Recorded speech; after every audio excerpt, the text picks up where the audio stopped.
कैसे बर्बरीक बने खाटू श्याम जी? क्यों भगवान श्री कृष्ण ने मांगा था उनसे महाभारत युद्ध में बलिदान? महाभारत के बहुत से ऐसे किरदार हैं जिनकी कलयुग में भगवान के रूप में पूजा होती है। उन्हीं में से एक बर्बरीक थे, जो कि एक राक्षस थे, लेकिन आज उनकी खाटू श्याम भगवान के रूप में न केवल मंदिर है बल्कि बेडेढ़ी आस्था से पूजा भी होती है। लेकिन यह जानना दिलचस्प है कि बर्बरीक किस प्रकार बने खाटू श्याम। तो चलिए जानते हैं। बर्बरीक महाभारत के वो किरदार हैं जिन्होंने न केवल पूरा महाभारत अपनी आंखों से देखा, बल्कि जो वरदान स्वरूप आज भी कलयुग में पूजे जाते हैं। लेकिन एक राक्षस कुल में जन्मे बर्बरीक कैसे बने खाटू श्याम? दरअसल बर्बरीक भीम और हिडिंबा के पुत्र घटोत्कच और नाग कन्या अहिलवती के पुत्र थे। अपने पिता और दादा के भांति ही वो बहुत बहादुर थे और उन्होंने युद्ध कला अपनी मां से सीखी थी। बाद में उन्होंने भगवान शिव की घोर तपस्या करके उनसे 3 अभेद्य बाण प्राप्त किए थे। अग्निदेव ने भी प्रसन्न होकर उन्हें एक धनुष प्रदान किया था, जो कि उन्हें तीनों लोकों में विजयी बनाने में समर्थ था। जब श्री कृष्ण ने बर्बरीक से मांगा बलिदान, जब महाभारत का युद्ध प्रारंभ हुआ, तो अपने पिता की भांति बर्बरीक ने भी अपनी माता के सामने युद्ध में भाग लेने की इच्छा प्रकट की और इन्हें युद्ध में भाग लेने की आज्ञा मिल भी गई। लेकिन साथ में उनकी माता ने यह वचन भी लिया कि तुम युद्ध में हारने वाले पक्ष का साथ निभाओगे।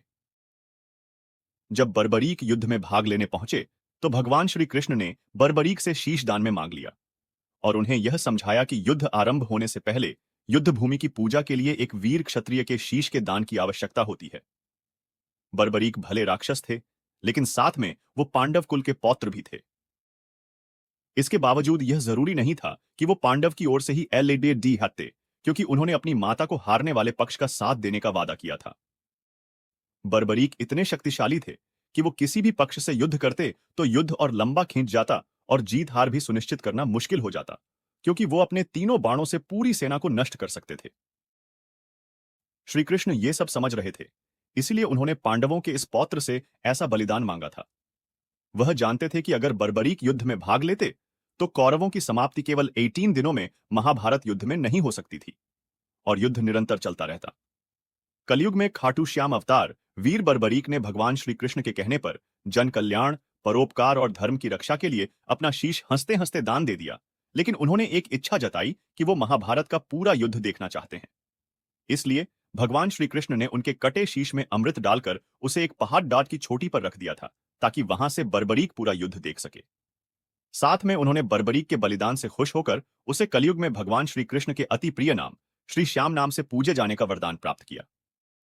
युद्ध समाप्त हो जाने के बाद सभी पांडवों के पूछने पर बर्बरीक के शीश ने उत्तर दिया कि यह युद्ध केवल भगवान श्री कृष्ण की नीति के कारण जीता गया है और इस युद्ध में सिर्फ भगवान श्री कृष्ण का सुदर्शन चक्र चलता था और साथ में मां काली के अवतार में द्रौपदी चंडी का रूप धारण कर पापियों का लहू पी रही थी।